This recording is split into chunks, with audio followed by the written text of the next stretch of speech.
To create a shake effect in DaVinci Resolve, start by going to the Effect library and searching for Adjustment Clip.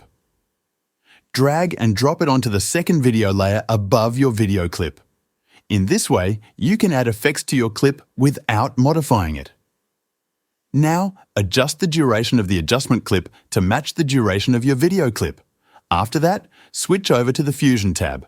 Once you're in Fusion, hold Shift and press Spacebar to bring up the Select Tool menu.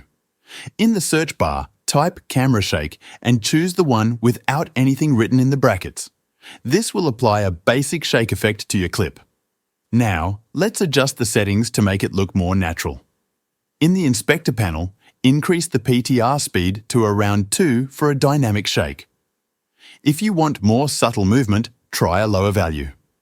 To add some rotation to the shake, set the rotational amplitude to 0.5. If the shake feels too strong, fine-tune the motion scale and speed scale until it looks right. You can also tweak the jitter amount to randomize the motion for a less repetitive effect. Once you're happy with the result, preview your clip to check how the shake interacts with your footage. And that's it. Your video now has a smooth and natural shake effect.